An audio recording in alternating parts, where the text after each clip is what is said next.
नेपाली हामी रहौला कहाँ नेपालै नरहे नेपालै नरहे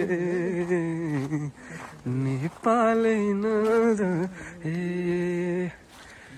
तराई हाम्रा सुनका टुक्रा हिमाली हिराको माटो र पानी पहिलो जान धरतीका छोराको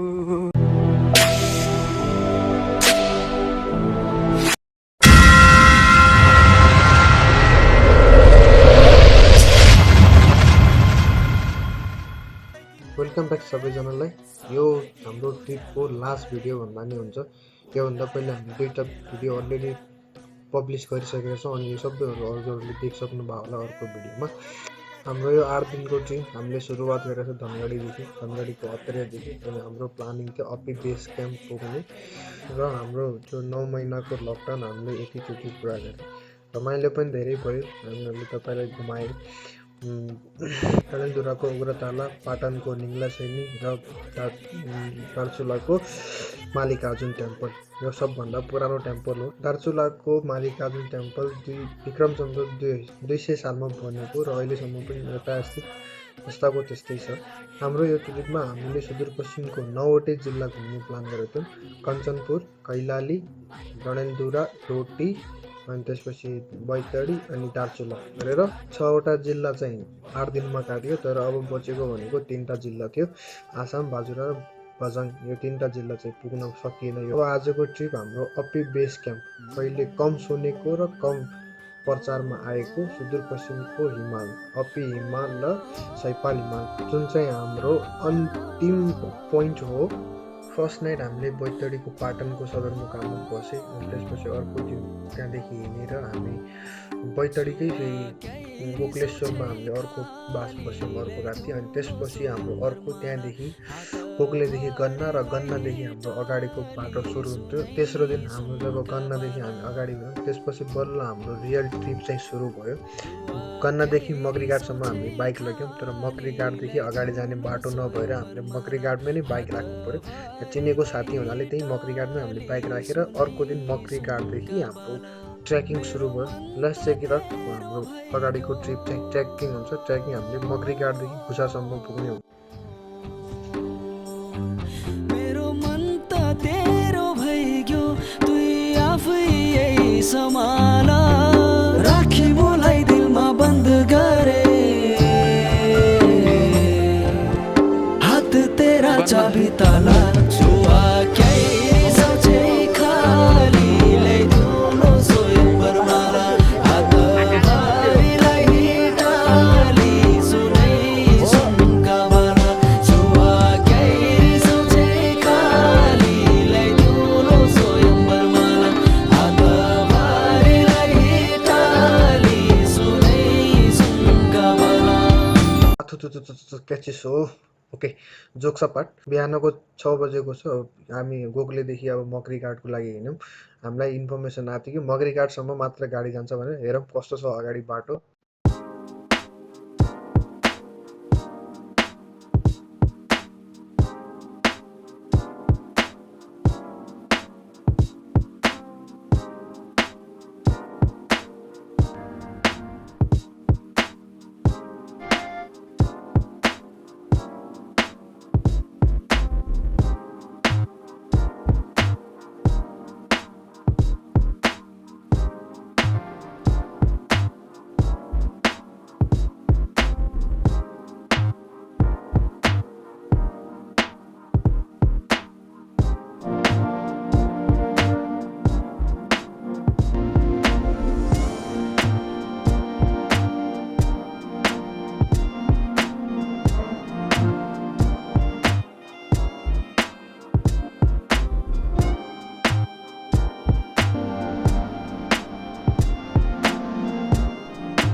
जसो तसो हिमालतिर लाग्यो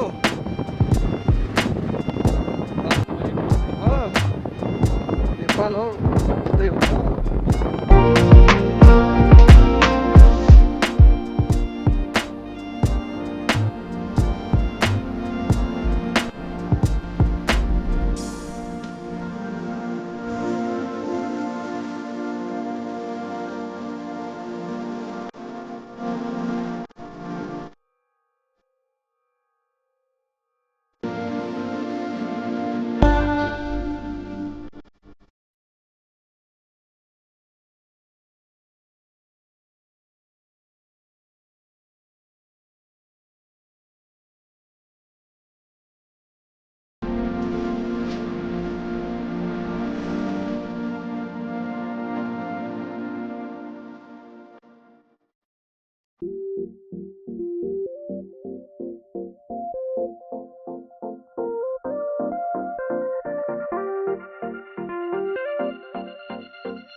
क्या है हम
हेलो भाई कुकिंग कोई है इधर? ओ भाई साहब मेरे को तो बेकार जा रही हूँ, रुक जाओ मैं भी आ रहा हूँ पीछे, रुक जाओ। हेलो हेलो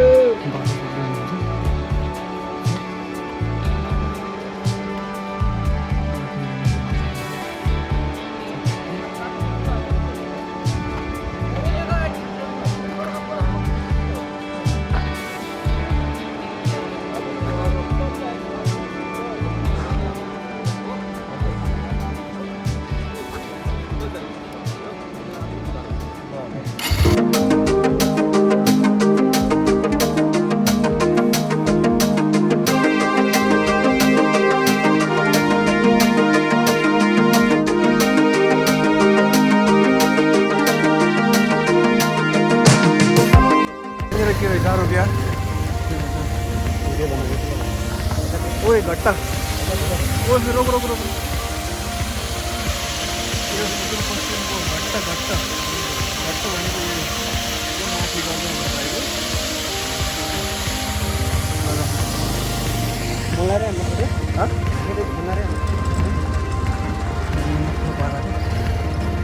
अनि त्यहाँ हामी 3000 हाराहारीमा आइसक्यौँ।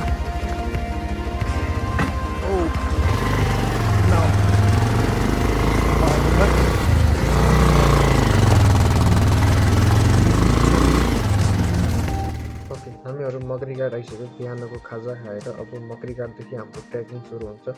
आजको ट्रेकिङ मकरी घाटदेखि खुसा पुग्ने हुन्छ। तर यहाँहरूलाई यहाँको लोकललाई सोद्धाखेरि हामीलाई भनेको थियो कि कमसेकम 5 घन्टा लाग्छ। हेरौँ अब हामीलाई कति टाइम लाग्छ।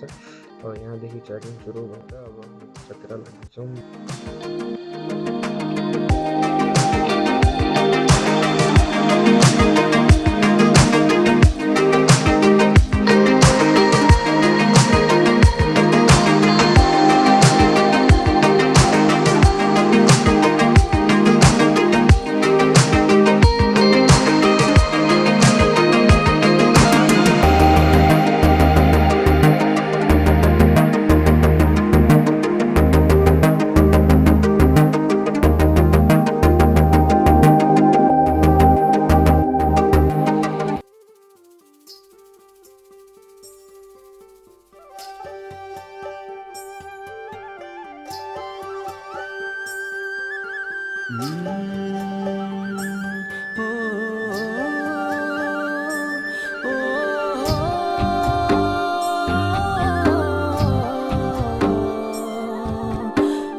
खुसा हामी पुग्यौँ।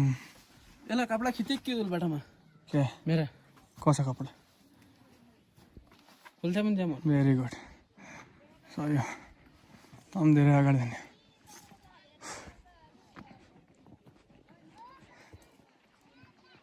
कहाँ खिच्दै खै पुरै ल्यान्टर्न बस्यो होला।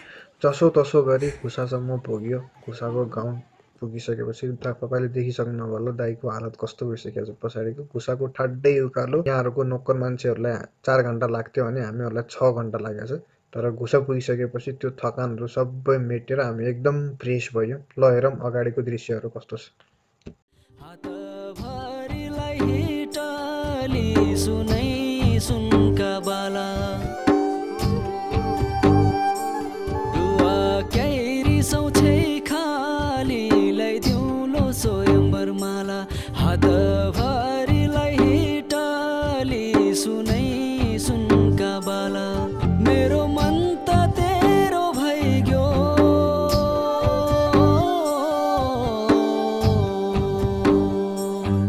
मेरो मन त तेरो भइग्यो जति हिमालको नजिक हुँदै जाउँ त्यति झन्झन बेसी हुँदै जाउँ। राखिनुलाई दिलमा बन्द गरे त्यसपछिको यात्रा पनि कठिन हुन्छ, रमाइलो पनि छ, कठिन पनि छ। तर अहिलेसम्म धेरै कम मान्छेहरू पुगेको अपी हिमाल। आज हामी 2 जना र 1 जना गाइड 3 जना भनेर जाँदैछौँ हेर्नु।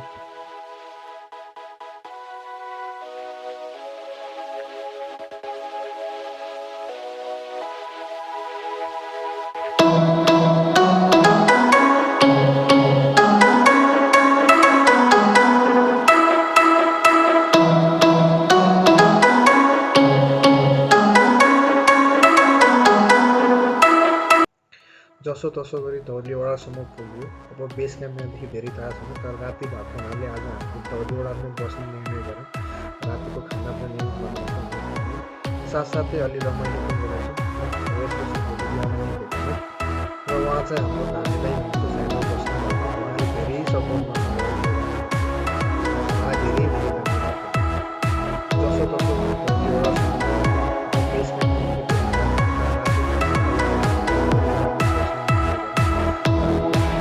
बनाउँछौँ यहीँ खाने, साथसाथै अलि रमाइलो पनि गरेका छौँ। अब यसपछि भोलि बिहान नै भेटौँ है।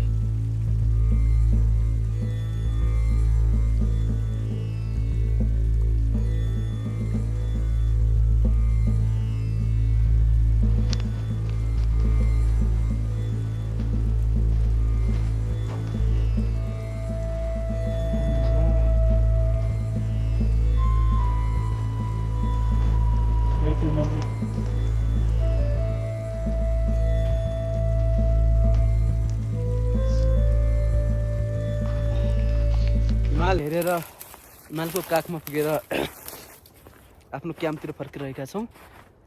साँझको 5 बजिसक्यो। जाडो बढ्ने क्रम नै जारी छ। हिमाल हेर्ने सपना पनि पुरा भयो। हिमालको काखमा आधा घन्टा जति बसेर हिमालको सुन्दरताको आनन्द लिइयो। अब खै कहिले पुगिन्छ हिमाल। नेपाली हामी रहौला कहाँ नेपालै नरहे, नेपालै नरहे, नेपालै नरहे,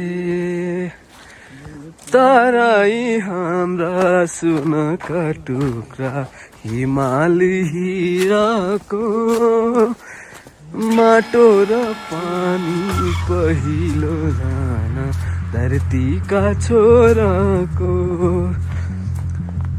कहाँबाट संसार हेर्छौ सन्ध्यालै नरहे, सन्ध्यालै नरहे, सन्ध्यालै नरहे।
हाम्रो दार्चुला राम्रो दार्चुला।